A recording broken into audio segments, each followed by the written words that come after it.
there are professors and there are professors. There are some people that cannot open their mouth to profess. Good afternoon, ladies and gentlemen. You're welcome to this very auspicious event organized by Rise Gold Foundation. Theme, the role of education in breaking the cycle of poverty.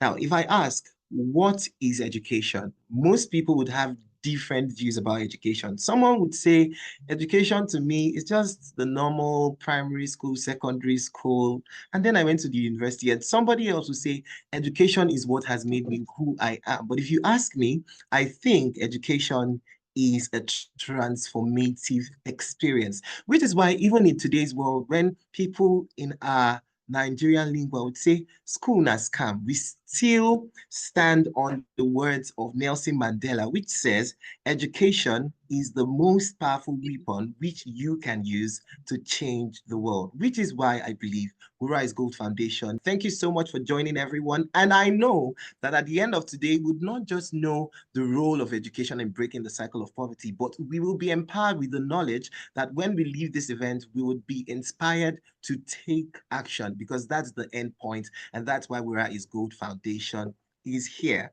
You know what? I do not have the capacity to actually give you the welcome that you deserve. And the person that's going to do that is one that is really special to this event, because we cannot say there is Wura is gold without this person. By that, I mean that we all, as I said, you're cooperating with me throughout this event. So as anybody I welcome, just clap, just clap. I want to see the clap in the chat box. I want to see that and feel the excitement. So to take the welcome address today, we'll be having the founder of Wura is Gold Foundation, Mrs. Wurola Onigbogi Jackson. Thank you very much, Habiye, and thank you so much for also keeping to time. I'm going to be giving a brief welcome address. So distinguished guests, esteemed speakers, partners, benefactors, and participants, it is my great honor to welcome you all to this impactful event, the role of education in breaking the cycle of poverty, organized by the Wura is Gold Charity Foundation. Today marks a significant milestone for our foundation, and as we celebrate 3 years of unwavering commitment to addressing poverty through transformative initiatives, your presence here reflects a shared vision for creating a world where everyone has the tools and opportunities to thrive. This event highlights a critical conversation around breaking cycles of disadvantage, collaboration, innovation, and sustained efforts. The themes of quality education, vocational training, and parental engagement are the heart of this discussion. Together, these elements form the foundation for sustainable change. The Nigerian education system faces a lot of numerous challenges that hinder its ability to provide quality learning opportunities for all. Despite the official policy of free and compulsory primary education, Nigeria accounts for children, with UNICEF estimating this number at 18.3 million as of 2024. Economic disparities exacerbate this issue as children from the poorest households face significantly higher dropout rates, which have risen from 2% in 2011 to 6% in 2021. Additionally, the education sector grapples with underfunding, inadequate infrastructure, and a shortage of trained teachers, leaving millions without access to essential learning. The dropout rate further reflects systemic inequities, with girls often disproportionately affected due to cultural norms and early marriages. Urgent action is needed to address these challenges, including expanding access, improving infrastructure, and implementing targeted policies to reduce educational disparities and ensure every child has a chance to succeed. Let me share a quick story that inspires our mission. I remember interacting with a young lady who came from a poor background. Her mom had sponsored her education to the HND level as a puff-puff seller. However, due to grit, determination, a recognition of the transformative power of education, and God's favor, she secured a fully sponsored scholarship for a PhD in the United States of America, paid to her annually.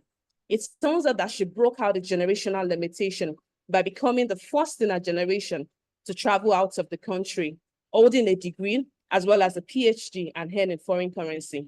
This is the power of education in not only shattering poverty, but also igniting potential and empowering individuals to redefine their future.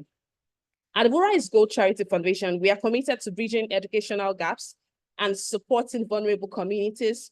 Our projects have spanned across managing and disposing funds for better access to education, especially for young people, as well as enlightening stakeholders about the importance of education, like we are doing with this webinar. We have also supported with several scholarships in the past years, JAM fees, and provision of textbooks in schools, and also in the IDP camps as well. We are privileged to host two distinguished veterans whose expertise and passion inspires us all. We have Professor Jani Salawaye Hamomi, a respected academic and policy strategist, and also a reverend with decades of experience in poverty alleviation and society equity. And then we have Mrs. Hayola Akinyeye, a renowned advocate for inclusive education and community development. So I'm sure that we are all excited to hear about these are wonderful speakers and veterans. Under the skilled moderation of Mr. Abiy Abiri, who has earlier introduced himself, a celebrated public speaker and compeer, we look forward to a rich exchange and impactful action. As we gather here today, let us be reminded of the transformative power of education, the potential unlocked through vocational training, and the indispensable role of families in shaping brighter futures. These pillars are at the core of the Rise Gold Charity Foundation's mission, its written body on our website, and remain central to our collective efforts to break generational cycles of poverty.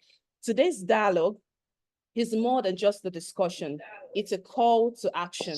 It's an opportunity for us all to reflect on our roles in fostering an inclusive and equitable society.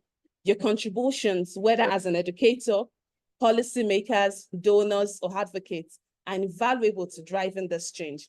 We're deeply grateful for your time and commitment to this cause. I'm very much aware that a lot of us have received SMS, thousands of SMS, emails, follow-up calls, and all. As we proceed, I encourage you to engage questions, ask questions in the chat box because of these speakers that we have, and then collaborate, ensuring that the ideas shared here translate into meaningful outcomes for the communities that we serve. May these events inspire both ideas and lasting partnerships, enabling us to continue making a difference in the lives of those who need it the most. Thank you for joining us today. Together, let us build a future free from the shackles of poverty. May God bless us all and guide our efforts towards a brighter tomorrow. Thank you. Thank you very much. Please put your hands together. Can I have the applause? Please put your hands together for Mrs. Wurola Onibogi Jackson. Can you put your hands together, please? I want to see the applause.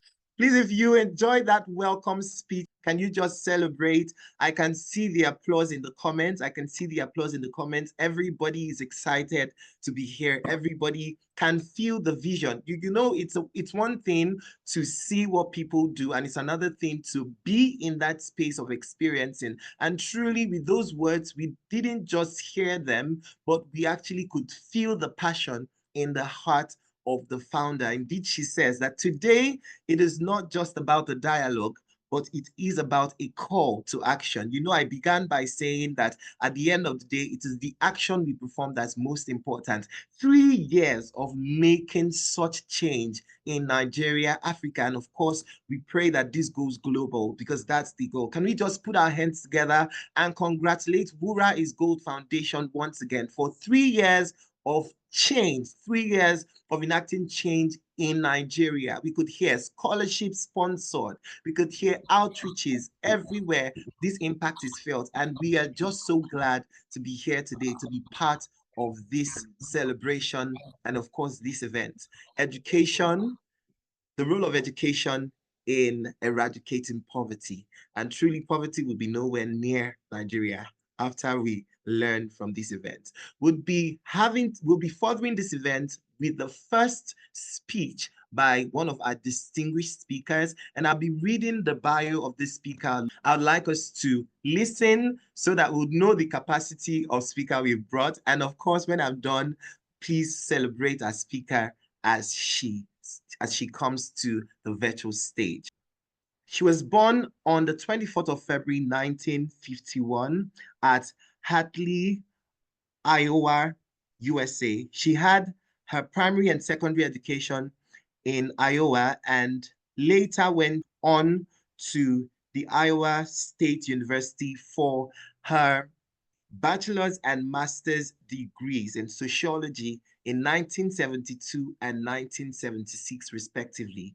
She obtained her PhD in sociology from the University of Ibadan in 1986. She became a professor of rural sociology in 1998 at the Department of Agriculture Extension and Rural Development, University of Ibadan, where she taught from 1978 to 2016, when she voluntarily retired.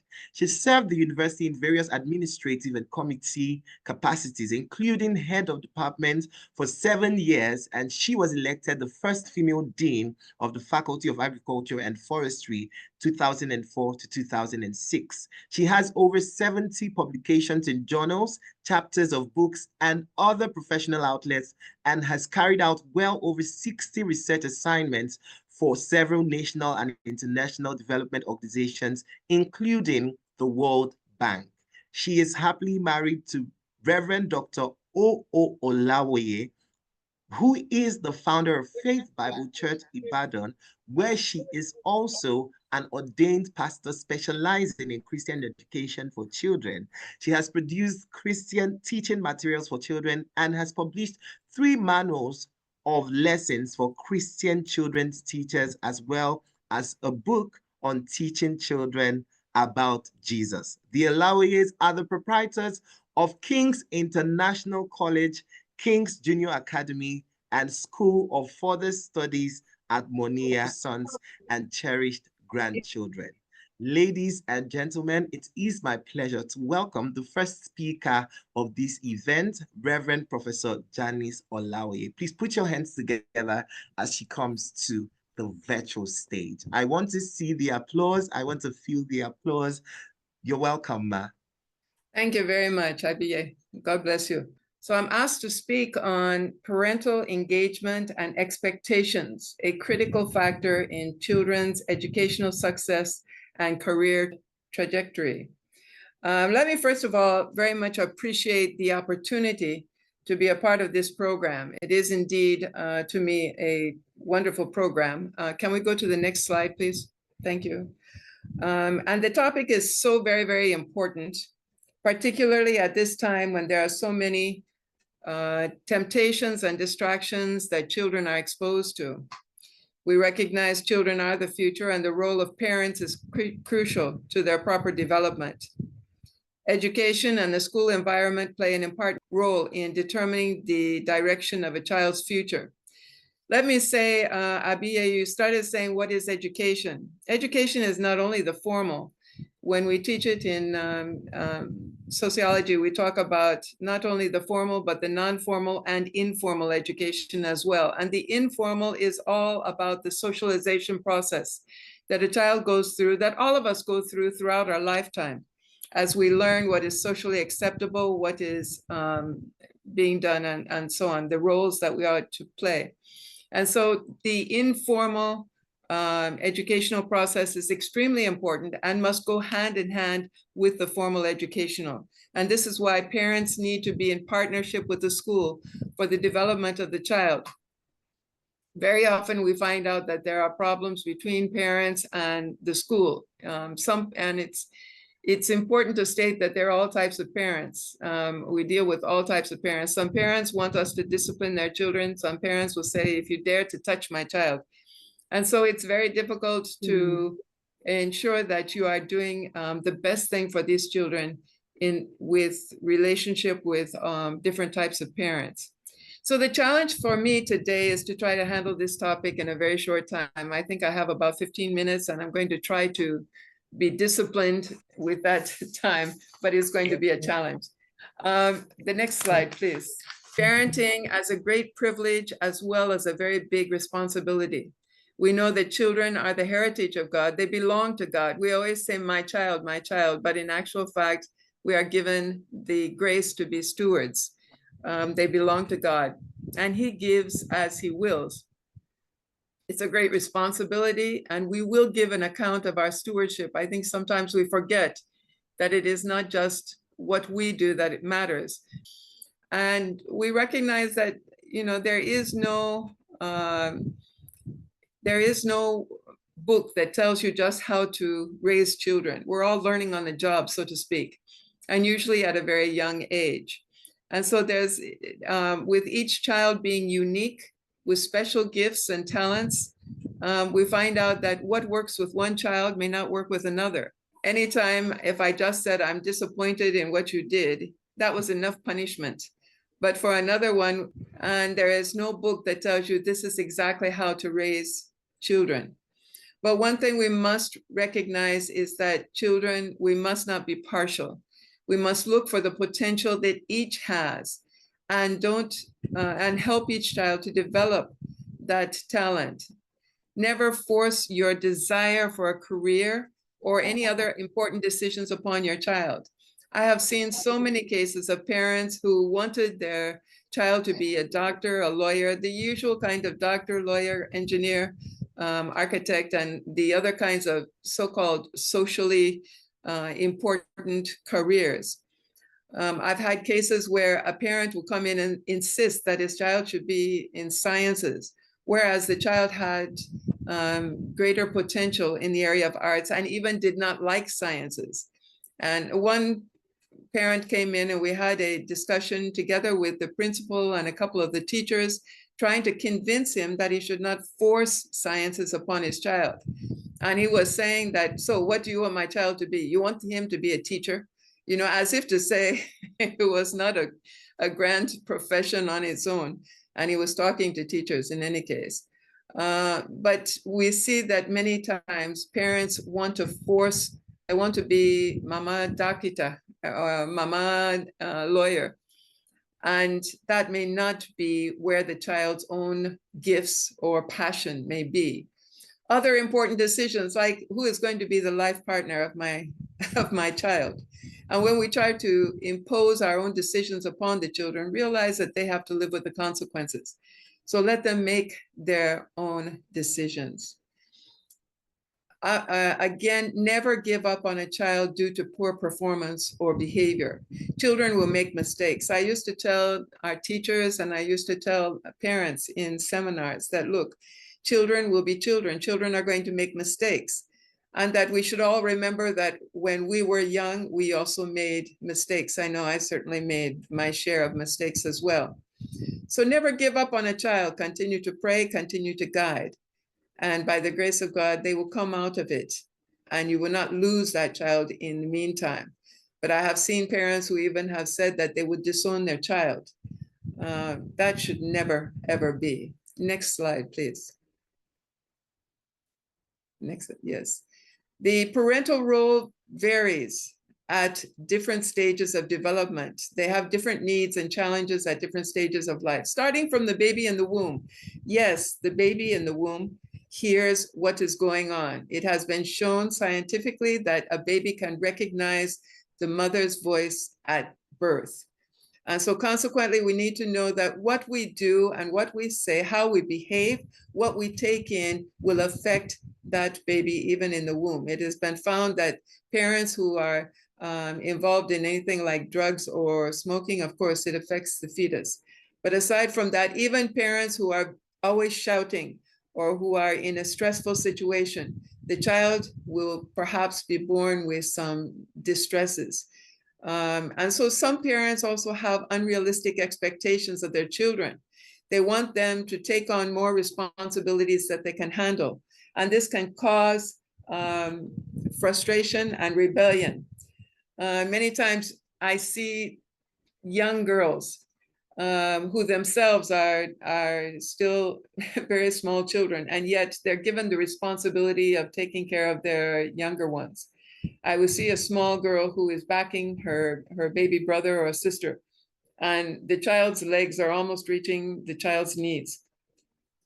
And in such a situation, we even blame such a child when there are problems, but that child is not even old enough to take care of themselves, not to talk of taking care of younger siblings.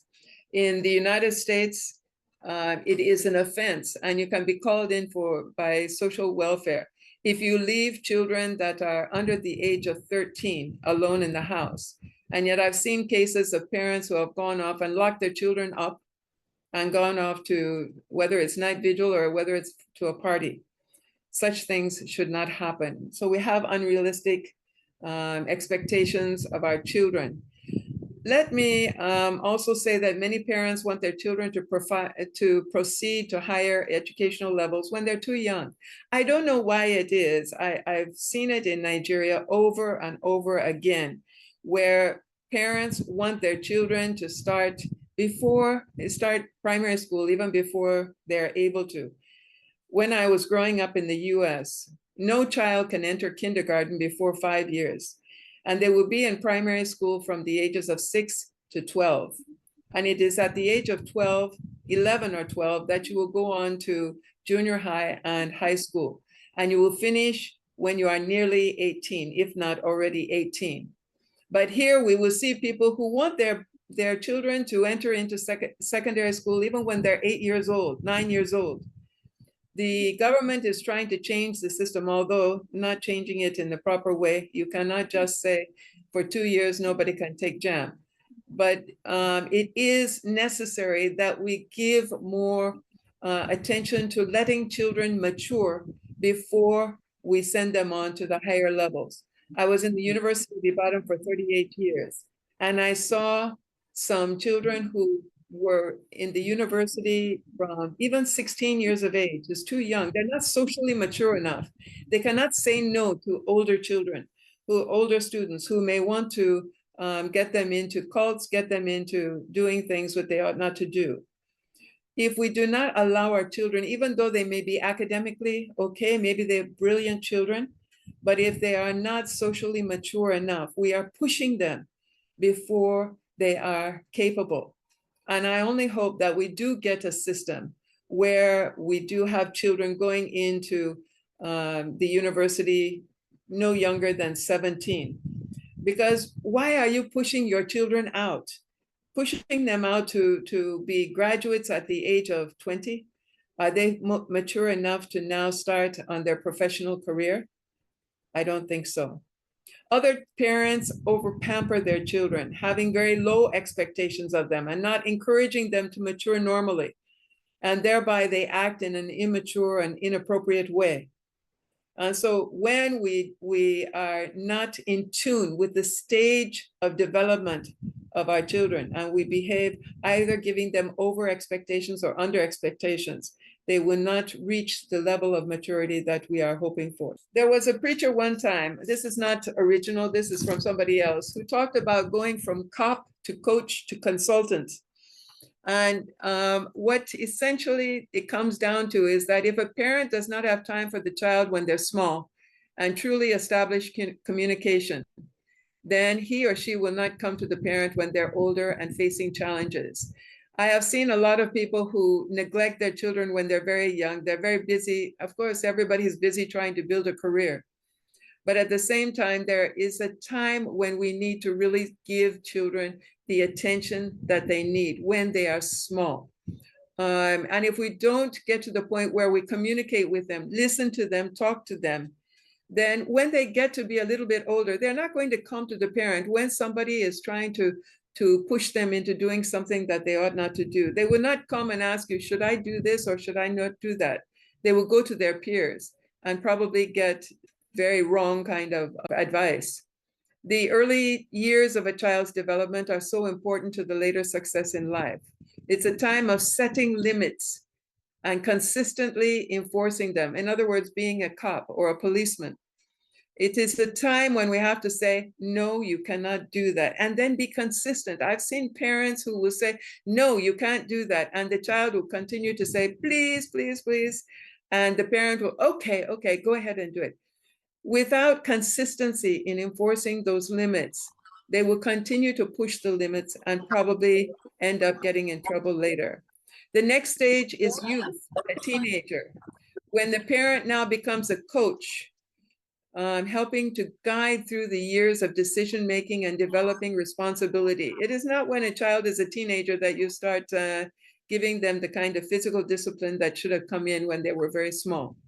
And then later, when the children grow up, and I find myself in that situation, you will find yourself, many parents, when their kids are small, they think, oh, these children are so troublesome. Enjoy the time when they're young, because the time will come when they will leave the nest and you will feel their absence. But then you become a consultant offering advice only when asked. It's no longer a question of directing them. When they go off to the university, when they get married, it's when they ask advice that you can become like a consultant to them. So if parents fail in being an effective cop, their children will not come to them when they need a coach or a consultant. Next slide, please.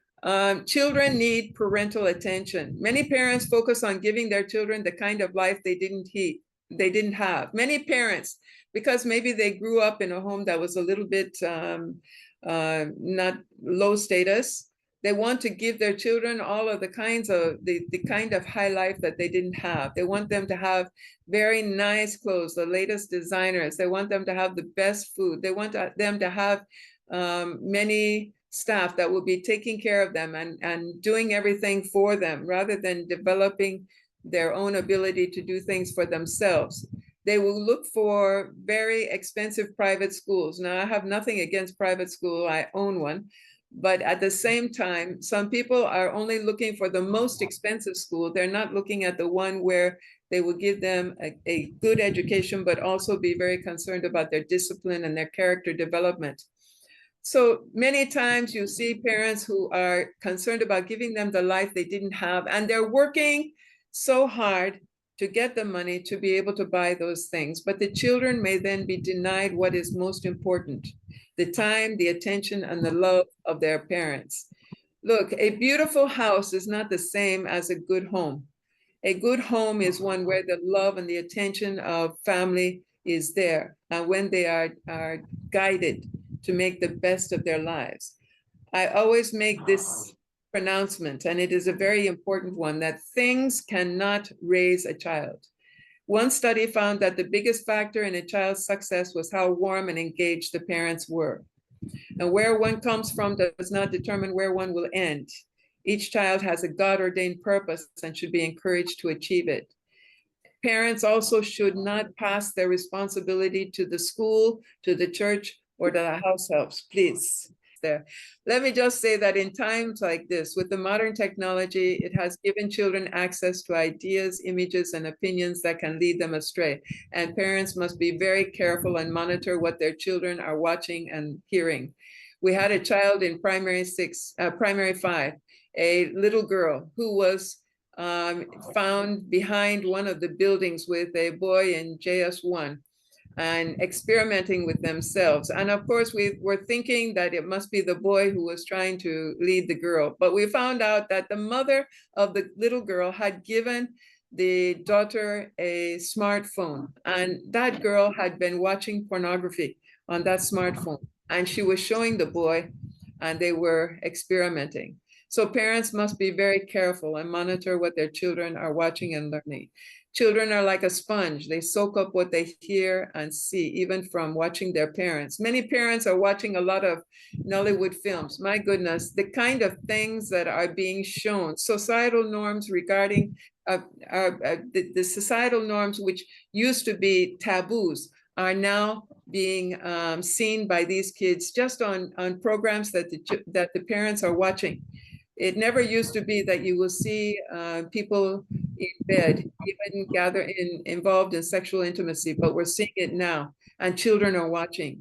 Societal norms regarding discipline have changed, and parents may pamper their children and even be afraid to correct them. We have children that have been brought to us, to our school, that have been brought up in the US or the UK. And they have gotten to the point where they cannot even touch their children, or their children will call the police on them. But when they come into our school and they're in an environment, not where there's punishment, but where there are limitations, they fall into place and they turn out okay. Teachers are also constrained from most forms of discipline, and it makes teaching more difficult. Nevertheless, children must be guided so that they do not learn to disrespect authority, develop a feeling of entitlement, and take wrong decisions. And so finally, The last slide, please. Yes. How can parents protect God's precious heritage and lead them to a successful future? And I would just let you read through that. Pray for and with them. Show them a godly example. Communicate with them. Listen to them. Don't just talk to them. Be watchful and monitor them and who their friends are. Show them love and attention. Set boundaries for behavior and enforce them consistently. And most importantly, lead them to Christ. Thank you for your time. I'm sorry if I went over. Like I said, it's a topic that I could talk all day. God bless you. Thank you. Very much. That was so insightful. Please, can you put your hands together for Reverend Professor Janice? That was so insightful. I was writing. My notes are full. This is so amazing. Thank you so much, man. We really appreciate it. I know there's a lot to take home for parents, for singles who are preparing for marriage, for couples who are expecting children. This has been so insightful, expounding and explaining the tool that parenting is in education and, of course, in the formative stages of children. Parental engagement and expectations, a critical factor in children's educational success and career trajectory. Insightful. This was very well done, very insightful. I can go on and on to talk and appreciate everyone because of how impactful the session has been. Transformative. Indeed, education is not just for the classroom, it's not just the formal. We've learned about the semi-formal, the informal, and it has been so good listening for the past couple of minutes. At the very end, we heard that a beautiful house is not as important as a good home. And my prayer and my wish is that for everyone on this call, we will not just curate beautiful homes for our children or our children to come, but we'll be intentional about curating good homes for them to survive, thrive, and become. Our next speaker is a visionary educator and seasoned leader with over 30 years of experience driving excellence in educational institutions. As the director of schools at Chrisland Schools Limited, she is committed to delivering high-quality education rooted in a strong pastoral foundation, creating safe and inclusive learning environments where students thrive. Renowned as a teacher of teachers, she has spearheaded transformative academic improvements in prestigious institutions, including Bridge House College, Grange School, and St. Saviour's School. Her expertise is further underscored by qualifications such as the National Professional Qualification for Headship and a certificate in Strategic School Management. She has an extensive international and multicultural experience spanning roles in London and across Nigeria, which enables her to bring a global perspective to her leadership. She is the founder and principal consultant of the Missing Peace Nigeria Limited, a firm dedicated to advancing excellence in education. As a speaker, coach, and mentor, she advocates for teacher professional development, better working conditions, and systemic improvements within the sector. Recognized as a thought leader in education, her work continues to elevate the teaching profession, inspiring educators to reach new heights and advocate for meaningful changes within the educational sector. Speaking today on breaking cycles of disadvantage, the role of quality education and vocational training in empowering vulnerable populations. Please put your hands together as we welcome to the virtual stage Mrs. Ayola Akinyeye. Good afternoon, everybody. It's a pleasure to be here and an honor to also support one of our own, Wura. Well done for all the hard work. And a respectful good afternoon to Prof that spoke before me, very insightful, lots of rich knowledge. My time is very short, so I'm going to dive in. Thank you. So I'm speaking this afternoon on the role of quality education and vocational training in empowering a vulnerable population. A bit of a mouthful, so I tried to chunk it into manageable bits, and I'll take the slides to sort of explain. So I'm going to start with what exactly is quality education. Let's go to the next slide. So we understand we all agree that education plays a role in poverty alleviation, at least I hope so. But the question then is, what is quality education? Next slide. So what is quality education? Before I define quality education, I want to talk about the compulsory phase of education. Please go, yes, stay on that slide. The compulsory phase of education. Now, according to the United Nations, compulsory education ends at the end of secondary school. Okay? Children must stay in school until secondary school. In some countries, it's 16. In some countries, it's 17. In some countries, it's 18.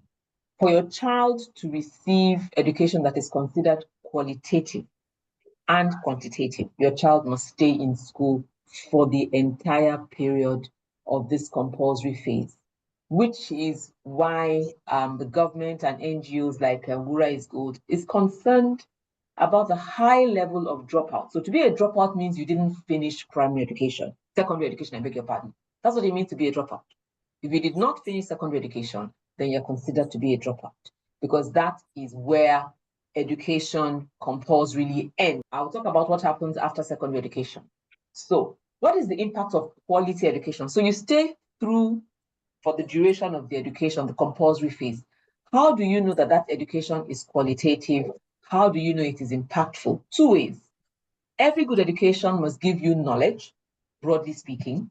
Every good education must give you life skills, broadly speaking.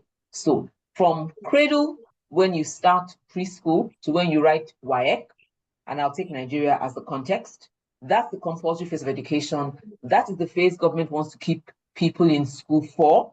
They want to keep you in school for that long, because it takes that long to give you all the life skills you need. Now, what do I mean by life skills?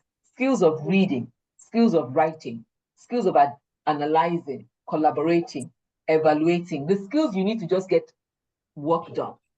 So you can write your name, you can add, you can do sums, you can read a map, you can fill out a form, you can read a prescription, you can read instructions. Those are the basic skills. And then what is the knowledge? It's information. Information about knowledge about people, knowledge about processes, knowledge about content of everyday life. Now, if you go to any good school, you will leave at the end of SS3 with that knowledge. And that knowledge is important in breaking the cycle of poverty. And what we find is vulnerable people do not understand why they must stay in school that long. So it becomes our collective responsibility, just like Wura is Good Foundation has taken it upon themselves, like other NGOs, to ensure that people understand that staying the full course of compulsory education is the first step to empowering a population that is vulnerable. So next slide, please. What then happens after I've done my SS3, I finished my Form 5? Straight after secondary school, the journey to the world of work begins. So wherever compulsory education ends, secondary school, that is where the journey to the world of work starts. And there are many pathways. So I was talking about the fact that after secondary school, where a child has learned the basic skills, the knowledge to live life, the journey to the world of work starts. And that journey has many pathways. There's the university pathway, there's vocational training, there's apprenticeship, which are the three I want to focus on today. Now, all pathways have their advantages, but we find that there's an increased focus on university. And I'll talk about the advantages and disadvantages in a minute. I'm an advocate that the focus should be on the destination and not the pathway. Now, what do I mean by that? I'll take, for example, a child that wants to be an accountant. That's the destination. The parents want the child to be an accountant. Accountancy, for one, has many pathways that leads to it. You can go to a polytechnic, you can do your ICANN, you can go to the university. And in the UK now, you can become an accountant by doing an apprenticeship. So there, once you identify the course the child wants to do or what you want the child to be, it's worth exploring the many options and the many pathways that leads to that destination and not being fixated on one pathway. And sometimes it's about hopping. So you want to do medicine, but you don't get in for medicine first, so you do biochemistry first, or you do biomedical sciences first, and then you go back and do medicine. So the take home here is that the focus should be more on the destination and not the pathway. The objective of work, why must we get into the world of work? If we go to the SDG 8, it talks about countries being responsible for providing full and productive employment and decent work for all, because that is how people feel included in the society. That's how they feel that they're a member of that society and they are contributing to the society. And that's how they get social protection. And that's why it's important that we advocate that beyond secondary school, people see what they can do to get formal training for a world of work. Now, any work that you can do without being trained is most likely not going to be decent or full. You don't need much training to be cutting tickets at the car park. You don't need much training to be collecting tickets at the motor park as an agbero. But full and decent employment requires training. So the organizer is in decent employment. He was trained. The tailor is in decent employment. She was trained. The barber is in decent employment. He was trained. So that's what we mean by full, decent employment. Employment that can progress. It leads somewhere is what the United Nations advocates as employment. And so getting into the world of work, requires some form of training beyond university for those who cannot do university. Okay, so what are the challenges? First of all, I've talked about the first challenge that we all focus, well, too many people focus on the destination. Everyone wants to go to the university, but it is not everyone that has the acumen or the resources to go to university. And I don't think that should preclude people from wanting to be honorable members of society, which is what we're trying to do.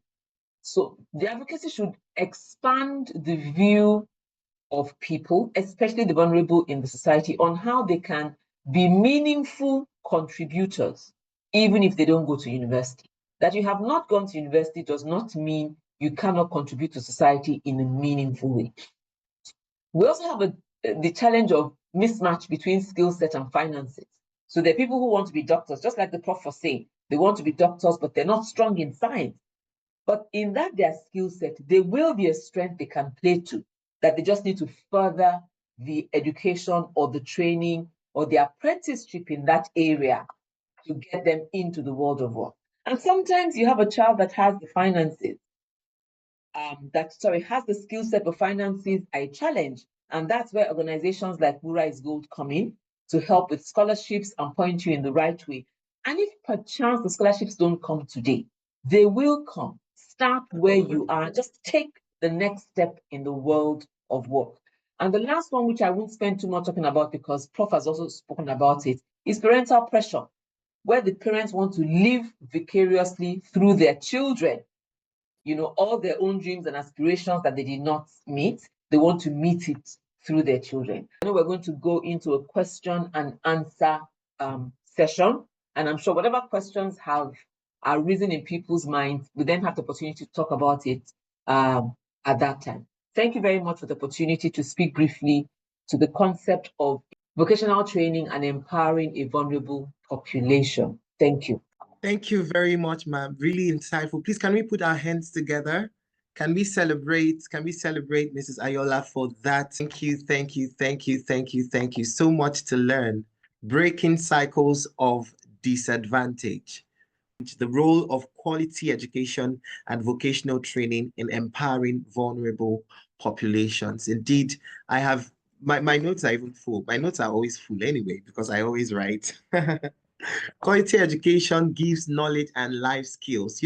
Ma, when you said that, something came to mind. What came to mind is that I really appreciate the Nigerian educational system, because I would say that I've been a beneficiary of quality education, life skills, communication. You mentioned reading, you mentioned writing, and in my head I said speaking, because because I started speaking right from nursery school, primary school, we had all of the news preparations. Oh, Comcast the news, and we did all of that. And today, the life skill, that's what I am using right now to moderate this session. So kudos to the Nigerian educational system. And we hope that by events such as this, by Wura is Gold Foundation, would have better improvements and change in place. We're going straight to the question and answer session.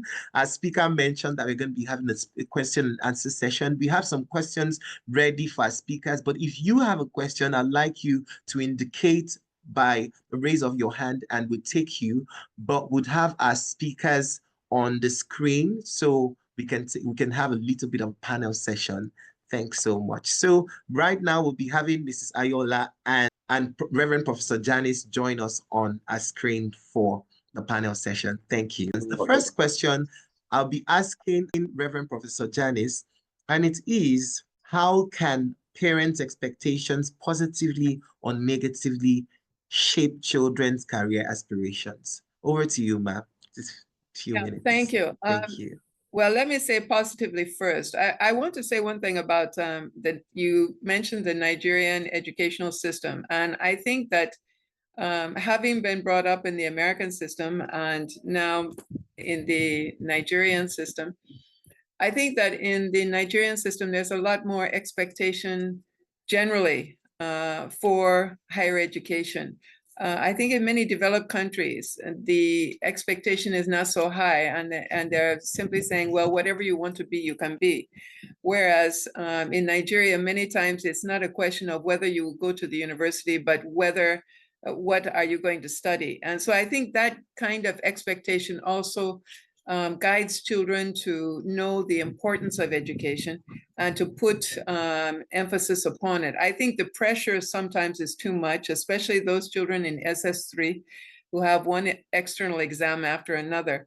But nevertheless, we find out that when Nigerian children go to overseas countries, maybe for higher education, a higher degree and so on, they know how to really apply themselves and how to really study hard.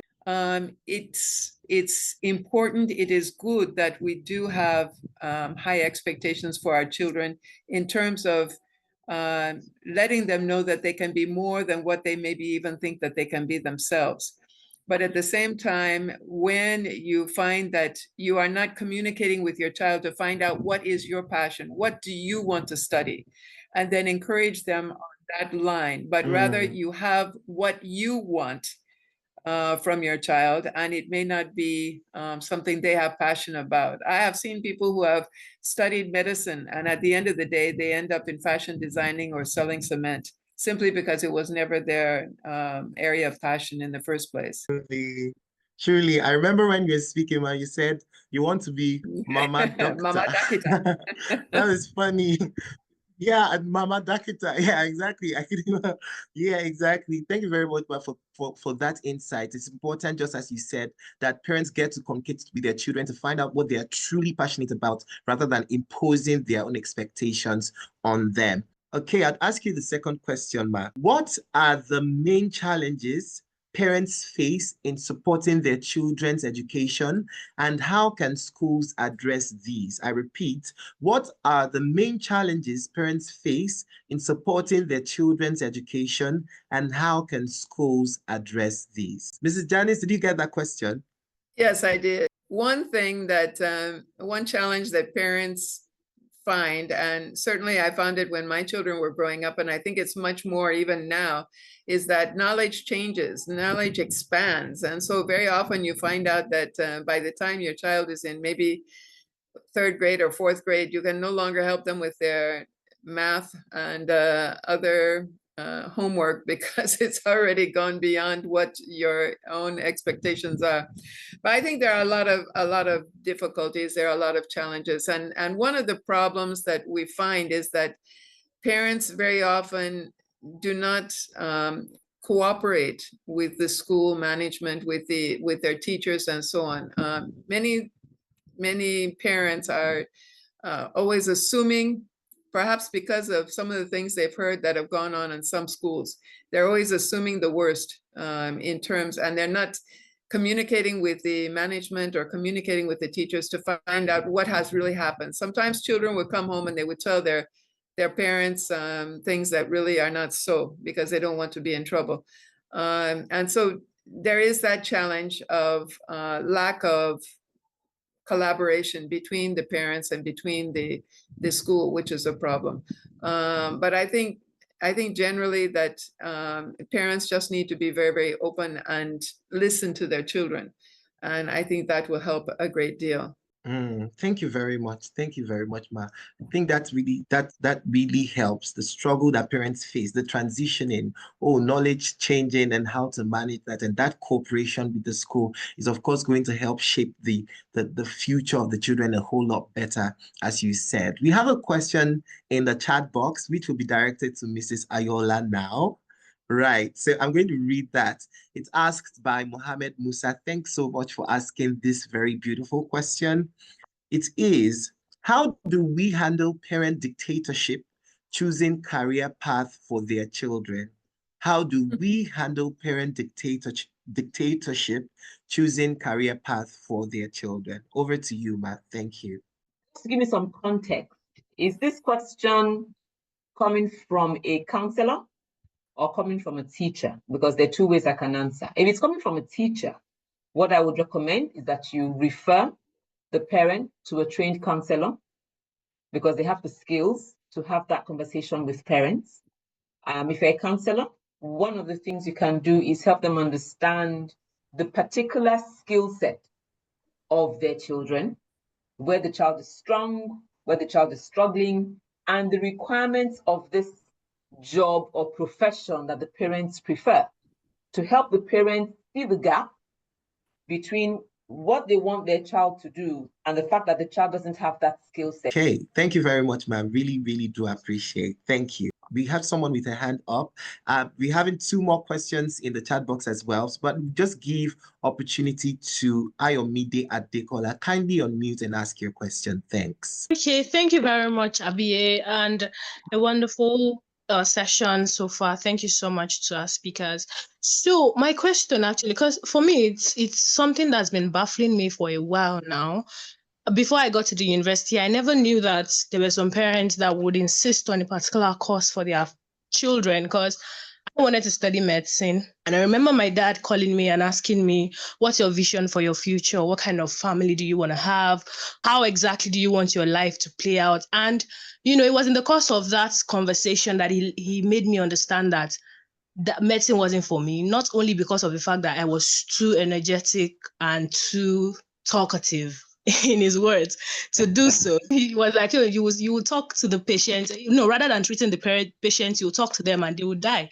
So, that was a joke anyways, but the conversation helped me to, think and pray and do a lot of soul searching, and chose a course that I'm very, very much grateful that, I chose. And it's very surprising when I tell people that my parents are not educated, and you hear people talk about their own experiences, which is like on the other side, the dictatorship kind of a thing. And it's from educated parents, professors, doctors, and all of that. And you're wondering, why exactly does this exist? Why is it that those you expect that they know so much and they should be able to give their children leverage, they should be able to look at their children's skill sets and use that to inform or advise on the courses or whatsoever it is that they can do?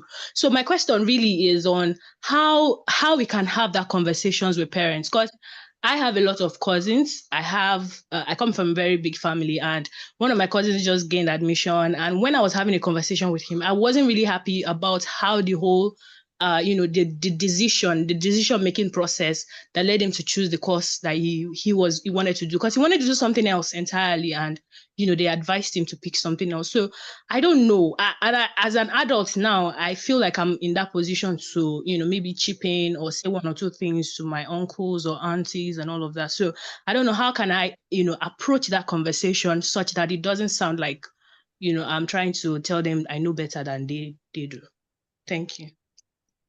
Ayomide, I think you should be really grateful that your father had that kind of conversation with you. I wish more parents would sit down with their children and say, what really do you want out of your future? I think many people, because they have gone in one line or another, they want their children also to follow.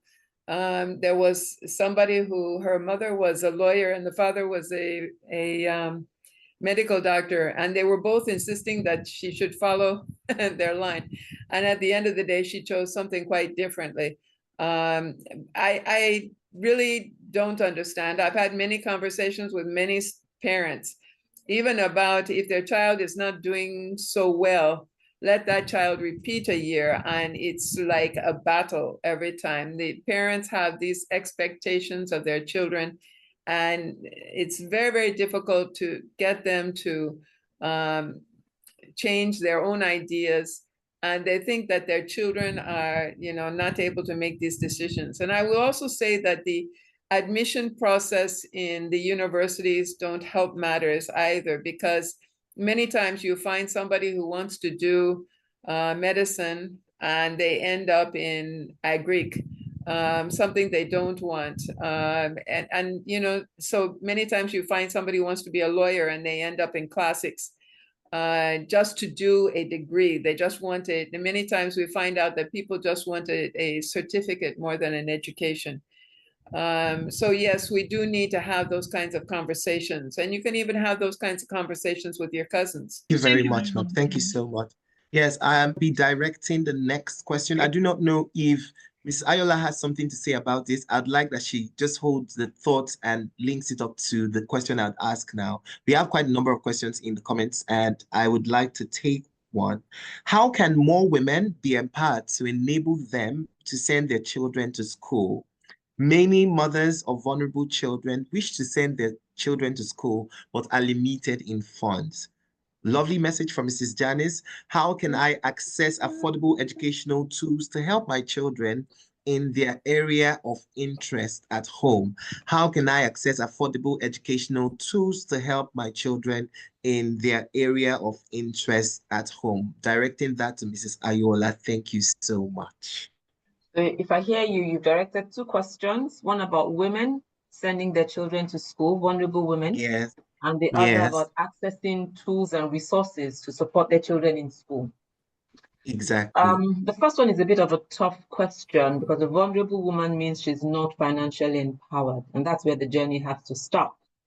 Financial empowerment, and that might be by seeking the support of, if she has a husband or a partner or a father within her family system to make her empowered. Otherwise, NGOs and government establishments. I think there are a number of vocational centers and schools that are run by the government. So unless there is a dominant male figure in her life preventing the children to go to school, preventing the children from going to school, which might be more in the rural areas, the government schools are largely free. And so the mother needs to get empowered by going to one of the government women. There are lots, I don't have any that comes to mind now, but I know there are quite a few NGOs that support vulnerable women. There are quite a few government initiatives in all states. Almost every first lady has some sort of initiative supporting vulnerable women. And that's probably where that conversation needs to start, to ensure that she's financially empowered to be able to keep her children in school. Because even if they're going to government schools, there'll be need to pay for this and pay for that. If they're not buying brooms, they're buying buckets. They're not buying buckets, they're buying chalk. You're giving them money to buy uniforms, and all those things need money. So I believe that's where the thread of that conversation needs to start. In terms of resources, the internet is a fantastic place to get resources. Just get a bit of data. Google is your friend. There's nothing you put into Google that you don't get an answer or a sample worksheet that you can use with your child to support them in school. And that would be the short answer to that question. I don't know if Prof wants to add to what I've said. I think you're good. Okay, great. Thank you. Thank you so much. Thank you very much. We have another question that we taking. Going by I think we just direct that to Reverend Professor Janice, going by the present Nigerian educational system, what is your advice on a child going for higher technology education at a polytechnic or University of Technology and setting up their own business after graduation? You know, it amazes me. Let me just say that I'm always amazed when I see NYSC that they're encouraging entrepreneurship. They're teaching skill acquisition, and I'm sitting there saying that, you know, these are people who are already graduates, and now you're telling them that they probably won't get a job with their certificate, so go into skill acquisition, which is kind of crazy. I think the world has changed. In many ways, we've put so much emphasis upon paper qualification, and the reality is that for many places of employment, that is still very, very necessary. But we also see that a lot of people are going into technical areas, and they're making a very good living out of it.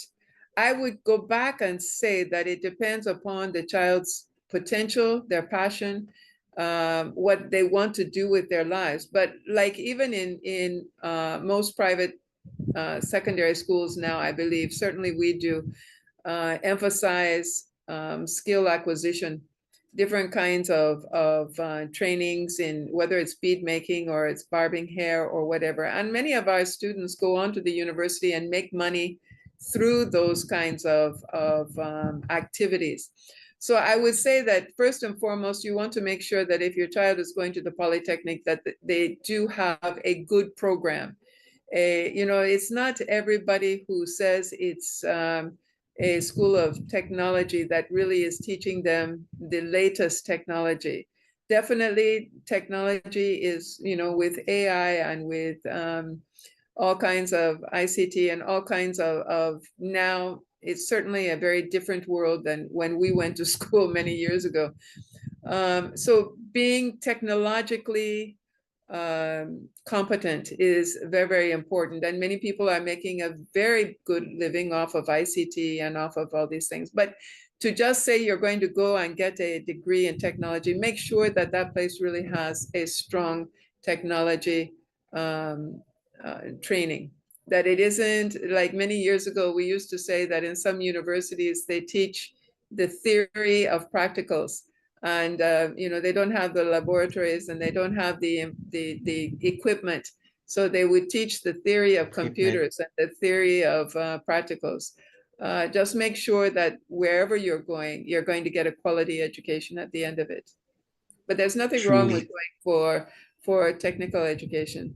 Many thanks, Reverend Professor Janice, for that answer. Hit the nail on the head. Thank you so much. We'll be having the last questions now. We are rounding off already. And I'd like to say a very big thank you to everyone that has stayed on the call from the very beginning up until this time. We have over 70% still on the call, engaged on the conversation. So we have a question now. Someone is asking, how can government enforce school starting age in Nigeria instead of enforcing WAEC writing age? How can government enforce school starting age in Nigeria instead of enforcing WAEC writing age? That's one question. And the second question is, why are educationalists in Nigeria not respected or honored? I'd like that our two speakers, Reverend Professor Janice and Mrs. Ayola, get to give us their final thoughts on this as we wrap up. I'd say that again, how can government enforce school starting age in Nigeria instead of enforcing WAEC writing age? And the second question is, why are educationalists in Nigeria not respected or honored? So we'll start with Mrs. Ayola now. Thank you. Thank you for that question. I think my views are a bit radical in this one. For government to really come out and enforce anything, whether it is school age or compliance, the government sector has to work. The government sector is near comatose. The bulk of education in Nigeria is now being run by the private sector. Doesn't matter how you look at it, the private sector runs on money, which means it is difficult to enforce what is driven by many variables, should I say. If the government had the bulk of children in primary, secondary, in their schools, then it's easier to enforce, because the default thinking for many parents would be to go to a government school, which will be cheaper. Once the education in the government school is guaranteed, and the government can force, because the government still, to a large extent, forces enrollment and attendance ages in their schools. But because the quality of education in the government sector is suspect, many people don't go there out of choice. They are not the choice school. Many people, even the parent that doesn't earn a lot, is looking for a private school that their pocket can accommodate. And that means that they are at the mercy of whatever the proprietors and proprietresses fix. Now, it's easy to say the government should shut down the schools that are not compliant, but how many schools really will the government shut down? And when they shut down these schools, where will the children go? Because the government doesn't have a fallback position to admit all these children if they were to come out of the private schools that are defaulting. So the government, on the one hand, can't really close down private schools for defaulting. They just continue to work with them and keep the conversation going. And their schools, the government schools, are not choice. Nobody goes there out of my first choice. And we're starting to see that happen in the university sector as well. The second question is, why are educationalists in Nigeria not respected or honored? I think that's a narrative that is quite broad. Not all educationalists are not respected. Not all educationalists are not honored. And I think, yes, there's the element of how society perceives it, but there's also the element of how the individual presents and carries himself. You must know why you are in the industry. You must know what you want out of the industry, and stay within the boundaries of what confers respect to you as an educator. We have the likes of Wole Soyinka, who is a doctor, went on to be a Nobel laureate. He's not the richest man, but he commands respect because he stood on the side of truth. And there's that narrative in the society, but there's a counter narrative that there are people who are being respected, not necessarily because they have all the money, but because they have stayed true to the profession and what the profession represents. Teaching is a very humble profession. It's when you rank it in all the other professions, it's like pastors. There are pastors that are respected and there are pastors that are not respected. But once you stay within the ambit of what your profession should be, doing the job, and you don't try to abrogate other professions or other resources or other things to yourself, I think we would have reclaimed our glory as educators. That would be my summation on why teachers are not respected in the industry. I don't think it's all teachers that are not respected. And I think it has largely to do with how the teachers carry themselves. And yes, societal interpretations of what respect is, that the more money you have, then the more respect you deserve. And that's a societal ill, because even the thieves are being respected. Truly. Thanks so much, ma'am. Thanks so much. Really value those thoughts and explanations. Over to you, Reverend Professor Janice. Your thoughts on the question and, of course, final words. Well, let me start with the second question, which I very much like the answer that was given. I always used to say that there are professors and there are professors. There are some people that cannot open their mouth to profess. And I think, like any occupation, as she has said, there are some that will corrupt the profession and some that add glory to it. With teachers, as the same. I know that there are teachers that parents love their children to be with, and there are teachers that they are not so happy with. So again, True. I think she's very, very correct in saying that there is honor in the teaching profession. I'm very happy that I was in the teaching profession and still to some extent am. And I think that too, when you recognize that it is not just a job, it's not just an occupation, but it is something that impacts lives, then you make the difference. As far as the other question is concerned, certainly the way the government wanted to go about it by saying that, okay, nobody can take JAM or WIAC until they are 18. You cannot solve the problems of a system by starting at the top and just trimming the top. This is a situation where, yes, there are ways of, correcting the system, but it will be a situation where you have to start at the bottom with the primary. And if you are insisting that schools must have primary 6 and that children cannot take common entrance and they cannot go on, and you have the cooperation of the schools. And I think that, in many ways, the government does still give approval. They still do give approval for registering students and so on. And so there are still ways in which they can curtail this kind of thing of rushing children through the system, and having them come out at the age of 15 or 16. So, but you have to start, you cannot now come when a child is 16, which is what happened this past year, and say, okay, you cannot take JAM or WIAC for 2 years. So what are they going to be doing for 2 years? They would just be sitting at home. And obviously they will not do well when it comes to taking the exams. So it was perhaps the right idea, but the wrong strategy. Approach.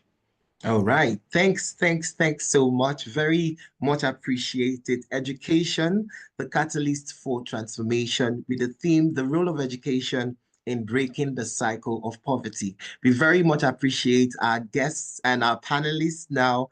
Reverend Professor Olawoye Janice, the founder of King's International College, and Mrs. Ayola Akinyeye, the director of Schools for Chrisland Schools. Many thanks, ma'am. Many thanks. We really do appreciate your thoughts. And I know that the words you've shared will not just shape the perception of education in all of the attendees, but of course, give the results that we hope to achieve, which is the action that we want to see and the transformation in the educational landscape. We'll be welcoming right now to take the closing remarks. It's my pleasure at this time to welcome to the virtual stage for the closing remarks, Mr. Mbotidame Jackson. Please put your hands together as we welcome him. Thank you. As we conclude this impactful event, let us remember that breaking the cycle of poverty requires collective action, sustained commitment, and innovative solution. The insights shared today empowers us to tackle the challenge with renewed vigor, focusing on education, vocational training, and family engagement as the key to unlock brighter future. Together, we can transform lives and create lasting change. Thank you for being part of this journey. Thank you for being part of today's event. And may we all live inspired to make a difference. Thank you, our panelists. Thank you, our moderator. Thank you, everyone that showed up today. It will not end here. We'll continue the conversation as regards changing the norms in educational sector. Thank you so much. Have a great evening. Sincere appreciation to our speakers, our indefatigable Mrs. Akinyeye and our dear Reverend Professor Janice. Thank you so much. Of course, I'd lastly say, yes. Yes, we can. I think we should all turn on our video so we can take pictures. So we can take photos. Okay, photos. Please, can you turn on your videos? I've not seen your faces from the very beginning. Please. Yeah, you can see how. Thank you. So we've been on the conversation, education, the catalyst for transformation, with the theme, the role of education in breaking the cycle of poverty. And I'll end with the words by Christine Gregoire, which says, education is the foundation upon which we build our future. And with the words that have been shared by our speakers as it concerns parental engagement and expectations being a critical factor in children's educational success and career trajectory, and also breaking cycles of disadvantage, the role of quality education and vocational training in empowering vulnerable populations. With all of these heard, I know that if the proper actions are taken by all the over 70% and 80% that we're on the call today, we will indeed experience a transformation in the educational landscape, not just in Nigeria or Africa, but indeed in the entire world. My name is Abiye Abere, and it's been such an honor moderating the session since 4:03 p.m. I wish you a very lovely evening and see you at another event and another engagement by Wura is Gold Foundation. Do have a lovely weekend. Goodbye. Thank you. Thank you, Abiye. Thank you, everyone. Thank you, all speakers. Bye. Bye, everyone.